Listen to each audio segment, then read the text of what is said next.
Pro Bowl vote is here. An awesome Pro Bowl starts with awesome players, and your vote helps decide who gets a spot on the AFC and NFC rosters. Show your love, cast your vote, and make sure your favorite players make it to the 2020 Pro Bowl. Vote today and be entered to win exclusive prizes at NFL.com/Pro Bowl vote.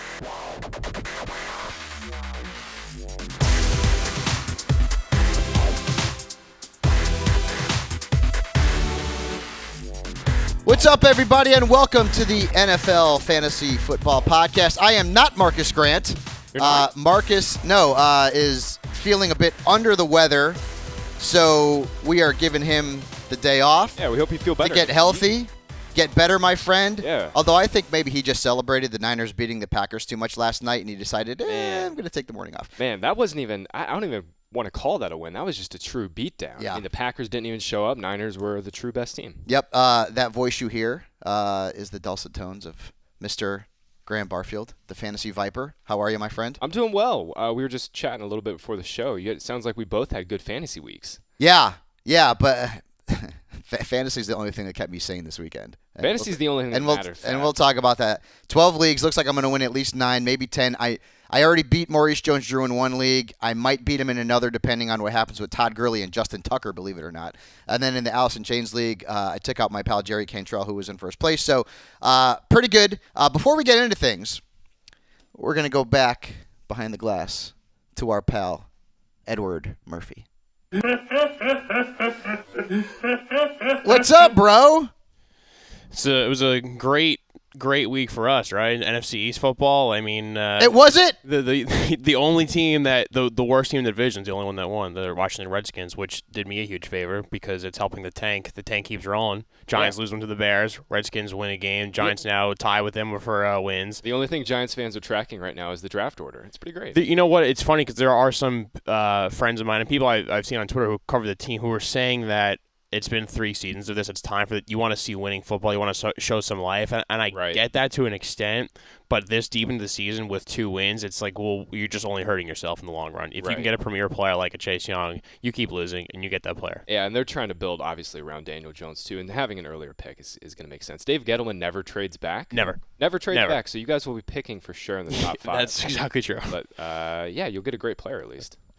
I hope. All right, well, let's get into our headlines.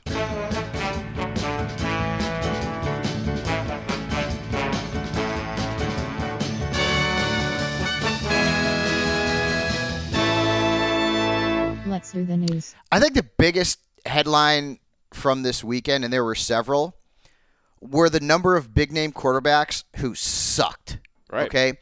When you look at the top quarterbacks for Week 12, you're looking at Ryan Tannehill, Sam Darnold, Jameis Winston, Baker Mayfield, Kyle Allen, and Ryan Fitzpatrick.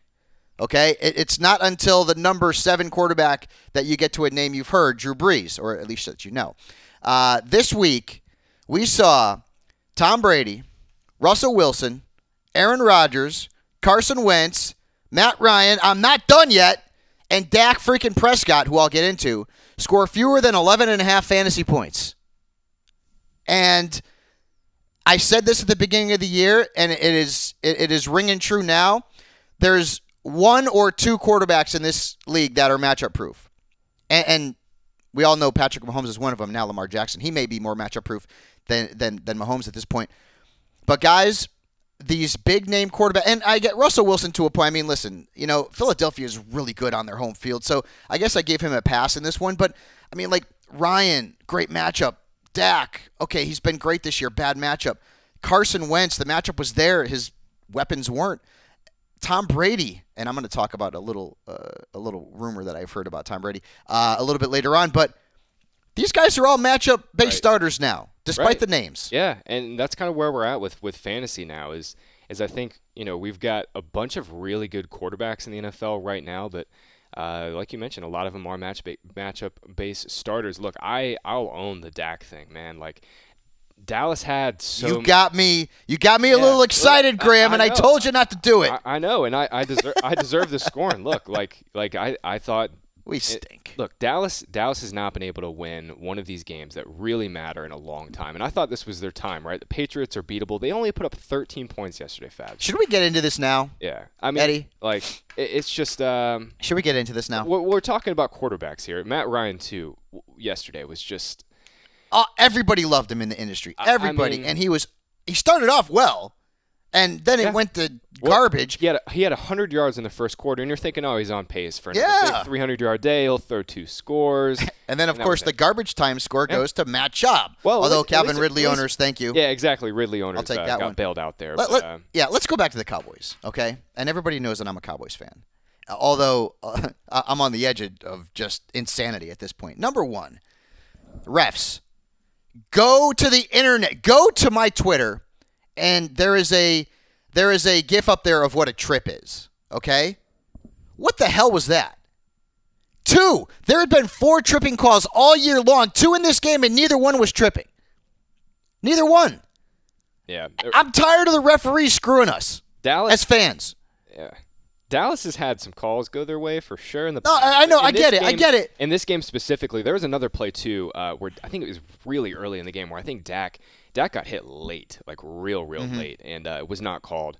Look, the refs are what they are at this point. The bigger point, the broader point that I'm taking away from this game is Dallas had so many opportunities to win. No, you're right. They had so many opportunities to win, and Jason Garrett just went full turtle mode. No, Jason Garrett needs to be fired. Yeah, I'm sorry. I am on the hashtag Fire Garrett bandwagon. I don't like him. I've never really been a fan of him. We've had some good seasons. Jason Garrett is a coward as a coach. You go for the touchdown when you get into the red zone against New England when you're down. You don't kick a field goal. Yeah, my issue is like, okay, if you don't want to go for it in 4th and 7, whatever. I mean, there's 6 minutes-ish left in the game. Not too bad. But your first 2 play calls, like not even trying to get into 4th and short, just, man, I should have known. I should have known that Dallas is. Yes, we are not. And you know what sucks? Even remotely. And I like that Jerry Jones was pissed after the game because he's got to get rid of Garrett. He's got to get rid of him. Get him out. Well, this team is too talented to be this bad. Okay, I don't even feel bad about losing to the Jets because they're probably a better team than the Cowboys are. The only thing that's different is that we play in a garbage division, and we're going to win the division and get beat in the playoffs again. And that's what's going to happen. And I'm tired of Jason Garrett. I want him out. Out. Bring somebody else in. Bring somebody who knows how to coach a team. Even Troy Aikman, who is a Cowboys freaking homer, of course he is, was crapping on the coaching because of the special teams. I'm so mad. I'm because the Patriots were ripe for the picking. Yeah, okay, they were ripe for the picking. They are very beatable. Their offense is bad right now, and I'm going to tell you this. Dallas's defense played an exceptional game. Yes, their defense was very good yesterday. So Eddie, last few games for the Pats. Okay, they scored 20 points against the Ravens. They scored 17 against the Eagles. And they scored 13 against the Cowboys. 2 of those 3 games were wins. Antonio Brown is on speed dial. I'm telling you right now, okay? I picked up Antonio Brown in every league that I could get him in, just in case. The Patriots are not going to win the Super Bowl with this offense right now. Even if Mohamed Sue comes back, I don't care. They're not winning, right? I mean, am I wrong? I don't know. Am I wrong? You think they're going to beat? I think so. Baltimore shredded them. Look, they did. If they have to play the Ravens in the playoffs, or if they have to play Kansas City with Patrick Mahomes healthy and a full complement, they can't keep up. But what their defense is doing is like otherworldly, and I think Tom Brady. The Cowboys are not that good, though. I'm sorry. Aside from the Cowboys, I need to see Tom Brady go down this season to fully just move on from that chapter. There's still enough running backs. N'Keal Harry had a great catch for a touchdown yesterday. He's back. But dude, you're not going to beat the Ravens or the Chiefs with N'Keal Harry. I think they could definitely beat the Chiefs. So I have friends that work at WEEI, and I was a Sports Hub guy. Yeah, and they're talking. You know, last week, it was not a coincidence that Antonio Brown, who I dislike as a person, but I would start him on my fantasy teams, obviously, he apologized to Robert Kraft. From what I've heard, Robert Kraft is the guy that wanted him out. Tom Brady and Belichick wanted to keep him. And right now, that offense is awful, okay? They're awful. You're gonna Julian Edelman, and that's it. Okay, I like Mohamed Sanu, but no. They need a guy who can actually stretch defenses and beat you. All right, defenses don't have to game plan for Mohamed freaking Sanu, okay, or N'Keal Harry, or Philip Dorsett when he's healthy, and they don't have Rob Gronkowski, who, by the way, what the hell was that yesterday on Fox Sports? That's another story. If if they find out from the NFL that everything's okay with Brown and in this investigation, the off-field stuff, right? You're not telling me Tom Brady's not going to Robert Kraft and be like, listen, Bob, we're not going to win the Super Bowl with this offense the way it is right now. We need Antonio Brown. I'm not sure AB, like, right now based on the way they're playing, I mean, they need a field stretcher, but based on the way they're playing, I'm not sure AB is really going to. But maybe, but are they playing? Are they playing that way because they don't have the personnel? Right, because they're just this is the same Patriots offense. It's just a little more condensed because they don't have Gronk. They're the same dink and dunk offense that's super boring that just matriculates the ball down the field. They run the ball. Matriculates the ball down the field. They run the ball a ton, and Michelle had a decent game yesterday. Yeah. I'm with 8 Eddie. points. I think they could beat the Chiefs. Sure. The Ravens, I think, are the bigger task right now because you can run on the Chiefs. They can just control the game plan with the Chiefs. Totally. Play good defense, have a couple big plays, and win the game. The Ravens are the ones they should be more concerned about. Yeah. They had a few O-line issues yesterday too. I mean, the Cowboys defense is great, and I think that's the number one concern for the Patriots. I know, like, Shaq Mason was called for a bunch of penalties. Like, if they figure out that, I think they'll be fine. Like I said, I'm a big N'Keal Harry fan. I watch him a bunch. I know. No, I am too. Future, but I think he's only played 2 weeks. Like, yep. I mean, I think that he could be an awesome guy for them. Would obviously Antonio Brown, if he's right, will help any team offensively. Yep. But I'm not sure if that's like what they really need. And let's not forget too, they finally got their left tackle Isaiah Wynn back yesterday, which was huge for them. I mean, he hadn't played basically all year, and they were really struggling at that spot. I'm telling you, man, if you've got a dead spot on your roster, if you got like a second tight end you don't use or a second kicker or defense, I don't know why you'd have that. I'd pick him up. And hell, dude, I mean, like, what's the worst could happen? He doesn't sign and you cut him. Who cares? But I wouldn't be surprised if that happened. Let's spin this into fantasy because Tom Brady has been just absolutely brutal. He's been terrible in fantasy now, and fewer than 14 points in 3 straight games in 4 of his last 5. And here's the issue coming up, Fabs, is the schedule is really nice. Really good. They get the Texans, Chiefs, and Bengals over the next 3 weeks, but at this point, it's basically we're just betting on volume with Brady at this point because they're throwing a ton. I think I mentioned last week Brady's on pace to break his career record in pass attempts. That's still pretty much the case. We're betting on volume here, but the next 3 matchups are really good. Yeah, Houston, Kansas City, and then Cincinnati in the second week of the fantasy playoffs. Moving on, we talked about Matt Ryan and the question of whether or not the long-term sort of the big picture Atlanta Falcons defense or the short-term last couple of weeks Atlanta Falcons defense, what was going to play out. It was the long-term Atlanta Falcons defense, although it started off bad for Jameis, but Jameis had a Jameis game. Had a couple of interceptions. Yeah, we talked about it on the Friday. Over pod. 20 fantasy points. That's the Jameis experience. Yep, that's it. And next week I believe he has Jacksonville. So giddy up. He's got a pretty good schedule down the stretch. Moving away from the quarterback position, Eric Ebron has been placed on injured reserve, which means Jack Doyle is going to be a hot name off the waiver wire this week. Not saying he's going to light the world on fire, but Ebron out. They're still down Devin Funchess. Paris Campbell's still banged up. They've got T.Y. back, although he was on a snap count last week. The Colts have, I believe, Tennessee coming up in Week 13. So Jack Doyle, if you need a tight end, should be one of the most added players in fantasy. And then finally, Mason Rudolph was benched in favor of Devlin Hodges. I'm laughing at Marcus still put this together in favor. Because Rudolph was really in garbage. Favor? Yeah, he was terrible. Of Duck Hodges? He was terrible. And I wouldn't be surprised if Hodges started next week. Pittsburgh's got a home game against Cleveland. That ought to be interesting. Steelers, the Steelers traded for Minka, got a few wins. They're now 6-5. They're going to finish like they're going to finish like 7-9 or 8-8, something like that. And it's just funny because like they are a team that desperately needs a high pick, and they're going to end up winning just a few too many games to get that high pick. Yeah. So James Washington was nice. It was. I liked him as a sleeper this week without Juju. Hopefully Juju's going to be back. He had tweeted and posted stuff on social media that seemed to target him being maybe back in Week 13. We shall see. And that's pretty much everything you need to know.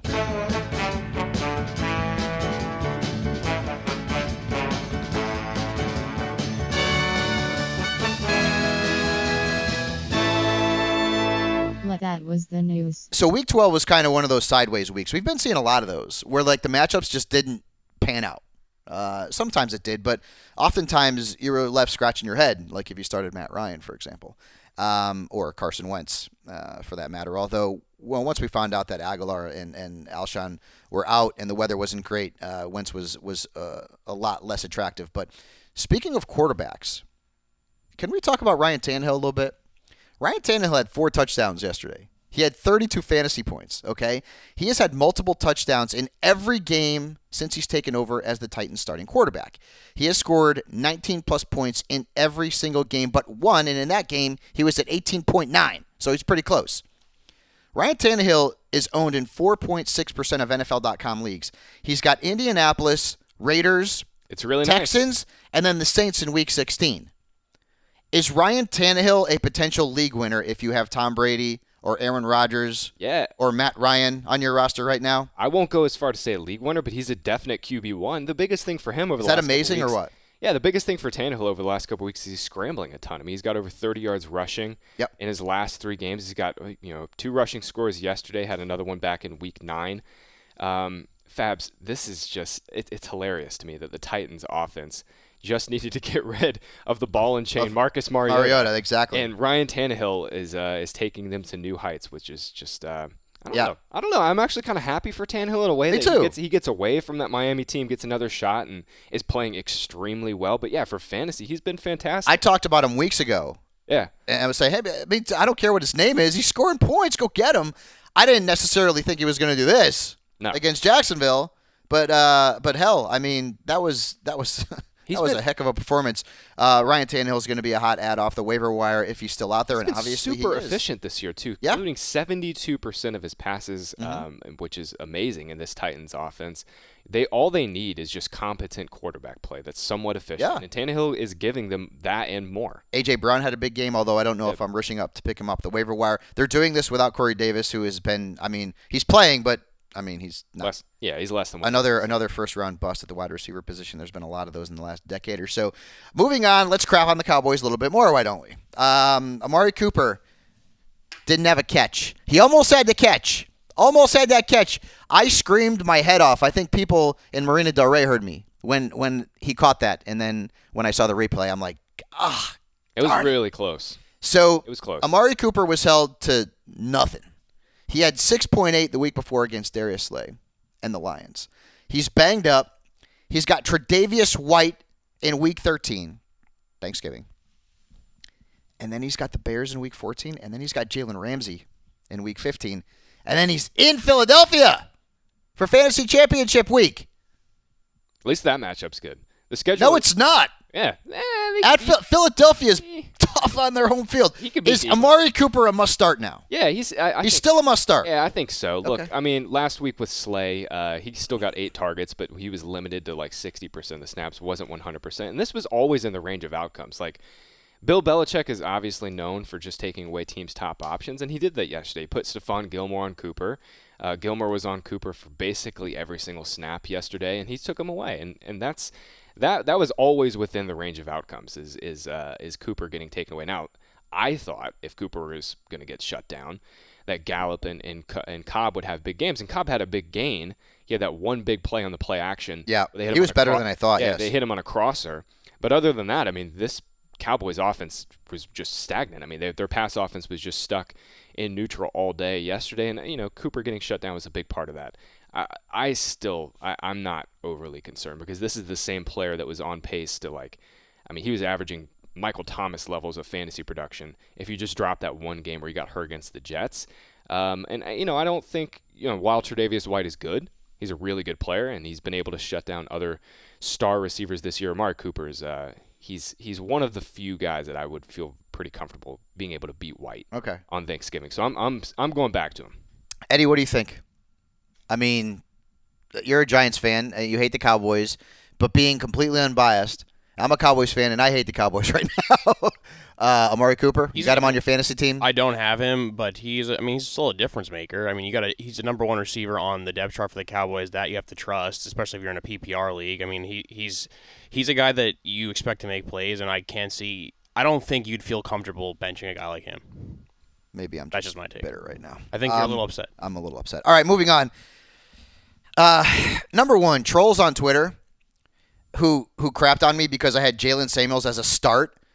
Oh, hey guys, look, if you do fantasy if you do fantasy running back rankings and you had Garrett freaking White on your rankings, send it in to me, okay?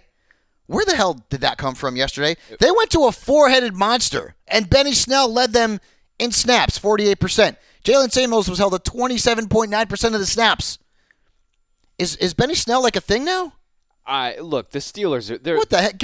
James Conner, can you get healthy? They're just grasping at straws at this point. I mean, obviously we talked about it. They benched Rudolph. They got Benny Snell back off of his meniscus tear, and he comes out and gets 21 carries. At almost 100 yards. Yeah, after missing basically a month. This was just one of those things where we couldn't have possibly predicted it. I mean, we know Jalen Samuels is not the best pure running back. He is. Every time Conner has been out, he's always been that featured back. Right, but obviously the Steelers are not feeling that way anymore. They've switched over, and you know what? They kind of did that last week in a way. After James Conner went down, Trey Edmonds and Samuel split snaps, and then they got Snell back, and obviously just felt like they wanted to see what they had there because they're just scrounging for options at this point. I think the days of Jalen Samuels being a RB2 when Conner goes down are over because the snaps and the usage is just way down now. So Benny Snell's on the waiver wire, and you have Jalen Samuels. What are you doing? You cutting Samuels and picking up Snell? You got Cleveland coming up. I guess, but at the same time, I would prefer. It's so hard. I would prefer to avoid the Steelers' backfield if you're not trying to wait on Conner. Yeah, I have a bunch of shares of Conner, and I have Jalen in all but one league, and so I thought I was covered. Yeah, I'm not covered. So Benny Snell's going to be a thing off the waiver wire this week. We'll find out what they do next week with that backfield. But again, another situation where a back goes down. Same things happened in Detroit, although we're going to talk about that next. And now you don't know what the hell to do. Right. And that's going to be the situation in Pittsburgh until Conner comes back. Bo Scarborough, almost 50% of the snaps, and clearly is the featured. Yeah, he's their featured guy now. In Detroit, they're playing Chicago on Thanksgiving, and the Bears. I mean, Eddie could run for 95 and a touchdown against that defense. They're awful right now, although what the hell's going on with Saquon Barkley? Oh, my God.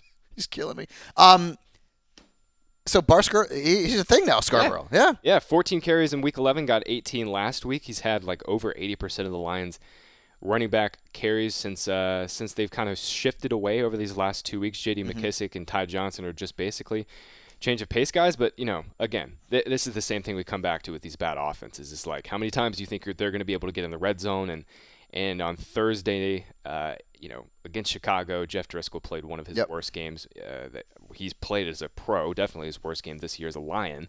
I am not going to be too. You got to be careful. Too happy with Bo Scarborough. Yeah, of quarterbacks like Driscoll who have come out and have big games out of nowhere because they're not dependable. Right. Scarborough's still available in over 50% of NFL.com leagues. He's a good pickup this week. Sure. I mean, and if he's still out there, same thing with Jonathan Williams too, and we could talk about him a little bit as well in the waiver wire segment here. Moving on, we talked about this a little bit. Atlanta's defense. Yeah. Still bad, I guess. Yeah, What happened for the last 2 weeks? We were kind of on that. On the Friday podcast. We talked about that. It's like, they played really well against the Saints. They did a great job game planning against the Saints. Then Kyle Allen had one of the worst games I've seen from a quarterback this year, and then they got appropriately roasted by Chris Godwin. Yeah, but isn't that sort of like this year where Kyle Allen's got a home game against Atlanta, and everyone loves him as a sleeper. He's in DFS lineups. You're thinking he's going to give you 20 points, and he's just hot trash. He goes to New Orleans the following week, where he should be hot trash. And he throws for 3 scores. And he has over 20 points. Yeah. Welcome to fantasy football. Hey, guys, fantasy football's not easy. It's very fun. All right? A lot of about 90% of the gray hairs I got in the side of my head are caused by fantasy football. The other 10 probably by the Cowboys. DJ Moore, real quick, if I can take an aside. I love him. Oh, my God. I love DJ Moore, How high is DJ Moore going to go in fantasy next year? I love him. 3rd round. I was thinking 3rd or 4th round, too. Yeah, he is just such a stud, man. Yep, love him. He is such a stud. It was one of my favorite wide receiver breakouts. It was him and Godwin for me this year. I love DJ Moore. All right, let's go to real or Mirage. Every time I see the word real, I think of Seinfeld. They're real and they're spectacular. So, is the player or players that I'm going to mention here, are they real and spectacular, or are they just a mirage? And we're going to start off with Tyler Boyd, who admittedly I did not like this week. And I don't know that a lot of people liked him this week. Against Pittsburgh, you thought the targets were going to be there, but I mean, he'd averaged 7 points a game since Andy Dalton was benched. The last time he played the Steelers, they held him to next to nothing. And, of course, he goes out and puts up a pretty good stat line, Yeah. 15 fantasy points. Yeah. Real or Mirage? I want to say the talent is real. It's just the production, I think, is a mirage here. He had the 47-yarder. The Steelers, we talked about this a little bit. Like, we would have loved to go into this game confidently starting Tyler Boyd because we've been picking on the Steelers slot coverage all year long. But just Ryan Finley has just been so brutal. So brutal all year. So bad. And they got, obviously they got one big play out of Boyd. He had a decent game outside of that. But I think it's a bit of a mirage just because Ryan Finley is so bad. Boyd is extremely talented and has the ability, I think, to be a top 15, top 12. He was great the first half of the season. Yeah, top 12 fantasy receiver because I think he has that skill set and has the role to do it. But it's just, I'm not in on Ryan Finley whatsoever. Yeah. Latavius Murray. Now, if you're like me, I was watching Red Zone on my phone on the NFL Fantasy app, and one of the first things we see is like Saints running back breaking one for a touchdown, and I'm like, wait a minute. That was their first drive of the game. It's not Alvin Kamara.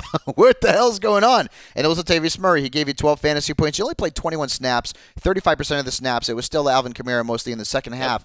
So do you feel like Murray has standalone value, or is he kind of just a bench spot sort of burning a hole there? And yeah, I won't say Murray scoring touchdowns is a mirage because he can definitely do that in this offense, but he got just 7 touches again yesterday. Like, if he doesn't have that one long score, he was a complete dud again. Yep. We've seen now all year long when Alvin Kamara is healthy, it is his backfield. You mentioned the lowly snap rate again yesterday, and this is something that's been continuing for the most of this season. If Kamara gets hurt, Latavius Murray is a locked-in RB1, but he's pretty much unstartable and very unpredictable. Yep. He's going to have to rip off long scores. I agree with you there. To have fantasy value if you start him. Yep, I agree with you there. They've got Atlanta coming up on Thursday night, Thanksgiving night. So while you're in your tryptophan state, or tryptophan, what is it, tryptophan state, try to stay awake for that game. Should be a lot of points, at least for the Saints in that one. Let's stick with the Saints theme and Jared Cook. Now, Jared Cook was a damn good fantasy tight end last season. He's with the back Oakland to being Raiders. that now. This guy has now scored 4 touchdowns in his last 5 games, double-digit fantasy points in every single game since week 5. He missed a few games with an injury, and had 99 yards yesterday against Carolina.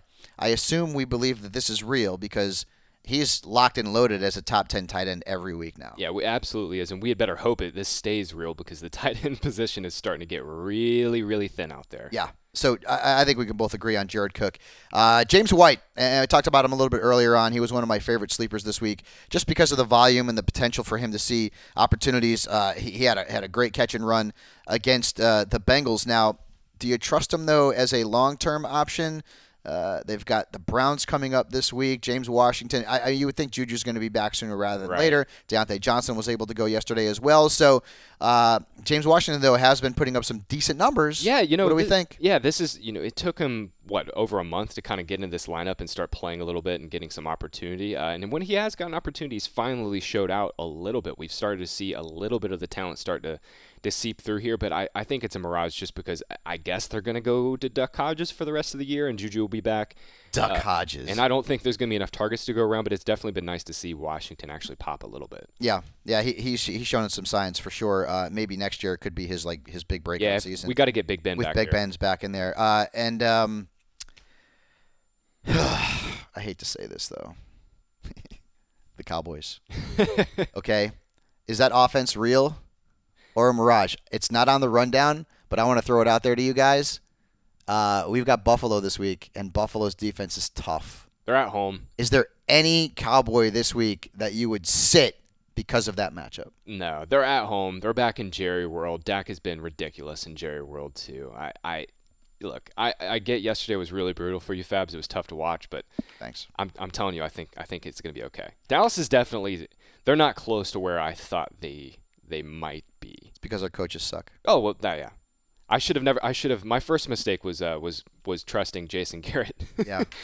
Trusting Jason Garrett not to be a total dolt. Yeah. But total dolt. I love that. Hashtag total dote, Eddie. Let's get that one trending on Twitter. All right, let's move on to the waiver wire here. Our last part of our Monday show here, without our pal Marcus, who's at home, hopefully chilling out with his young son, resting up for the rest of the week. We talked about some of the waiver wire guys already. Ryan Tannehill is going to be a absolute add this week. James Washington's going to be an ad this week without question. I've got Jonathan Williams on here because we were all kind of confused about the Colts in that backfield once we found out that Jordan Wilkins was going to be active, and Jordan Wilkins had 1 snap last week, while Jonathan Williams had 43 against Houston. So Williams is going to be probably the highest added player this week, just because, well, somebody's got to carry the ball, and they seem to have dedicated themselves to using Jonathan Williams out of nowhere as a featured back. Benny Snell, we talked about already. We talked about Jack Doyle. Doyle's going to get a lot more opportunities, maybe a few more opportunities with Eric Ebron now out. Ebron, I think, had 4 catches yesterday. Darius Slayton, he didn't have a great game yesterday. I don't know that he's my jam, as we talk about on TV, because Golden Tate is obviously still getting his share of opportunities. Sterling Shepard had 5 catches yesterday, and I believe had 8 or 9 targets off the top of my head. Yeah, he did. Evan Ingram, I got to talk to Evan, and we'll see what happens with him coming back. But would you pick up Slayton though? I mean, he's looked good. Yeah, I don't know. I don't think he's going to have much of a role down the stretch because you mentioned Shepard's back. He saw 9 targets yesterday. Evan Ingram should be. I hope he's back next week. I guess maybe it's just wishful thinking because I've got Evan. I have him across quite a few teams, and a lot of shares. Yeah, definitely need some tight end help. Yeah, sticking with the New York theme, Sam Darnold has given you 21+ in 3 straight games, and he's playing Cincinnati. You know what? Then he's got Miami. Since he saw ghosts, he's been pretty good for fantasy, man. Dude, the ghosts are gone. He's been exorcised. Is that what it would be called? Exorcised when you get the exorcist in there? Yeah, you exorcise your ghosts have been exorcised. Is that what it is? Eddie, look it up. I don't know because I don't. Sometimes you sound stupid. Exorcising. Exorcising. The demons have been. Whatever. He's not saying ghosts anymore. Yeah, you're right. Yeah, I'm right. Exorcised. No, but Cincinnati and Miami coming up, bro. It's really 2 nice. Straight good matchups. Yeah, and he's diced up the Redskins and Raiders the last couple weeks. Yep. Ryan Griffin, we talked about him last week. He scored another touchdown.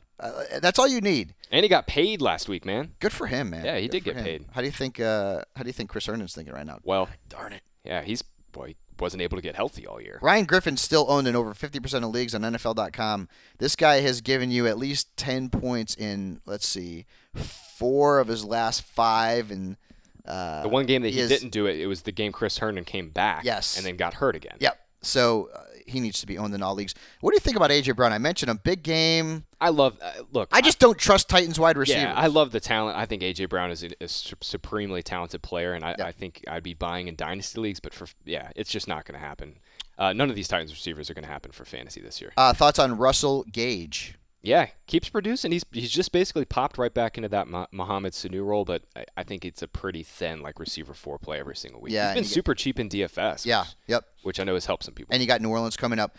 David Njoku is getting close, right? So if you need a tight end and you're willing to sort of throw a dart there, he's worth a look. And then don't forget, Damian Williams got hurt. Remember, LaShawn McCoy also got banged up in Kansas City's game before the bye. Now they've had a bye, so it's possible that these guys are going to be back. But a sneaky sort of ad might be Darrell Williams, right? If Damian's hurt more than we think. I've also seen McCoy out there on a lot of, I know. Of waiver wires too. I think they're both ads right now. Trust McCoy? No. God. No, I don't either. I don't trust anybody. But so keep tabs on what's going on with Kansas City's backfield. Because I have said for a lot of this season, I keep saying, I want to see Darrell Williams be the featured back. Not only because he's been effective when he's been given the opportunity, but I also love seeing a number 31 in a Kansas City uniform running the football. Because I'm nostalgic, and I loved Priest Holmes. He did get 11 carries. It was a season high for him before their bye. So it was because of the injuries. So Darrell Williams is someone that in deeper leagues, or maybe just keep tabs on what's going on with Kansas City, just grab him and see what happens. And then again, guys, I'm crazy. That's fine. Whatever you want to call me. If you've got that stupid dead spot on your roster, pick up Antonio Brown and see what happens. I'm just tired of chasing. I'm tired of chasing this Chiefs backfield, Fabs. I'm really tired of it. No, I know. It's been a merry-go-round all year. So this is the part of the show where Marcus would do his. I don't think it's right. His little close, but I don't feel like doing it. I feel like I can't do that. We cannot send our listeners off taking his. That would be like Graham trying to do Fabu. I wouldn't like that. I don't want to try. Are you sure? I don't want to try.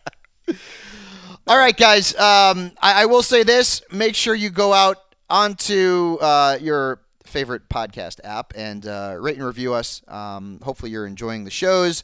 We will be back on Wednesday, the day before Thanksgiving, to break down the Thanksgiving Day games, and we have 3 of them, and there's a lot of fantasy implications.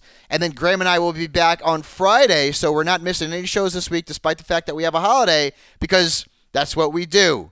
We work during football season, even when the holidays are out. Graham and I may be a few pounds heavier on Friday, but we will be here. So until then, Marcus, feel better soon. Hopefully we will see you on Wednesday, guys, and good luck with the Monday night matchup here. Good one. Rams, Ravens, hopefully Todd Gurley. We'll see 25 carries again because I need him as my RB1 for the rest of the season. Take it easy, guys.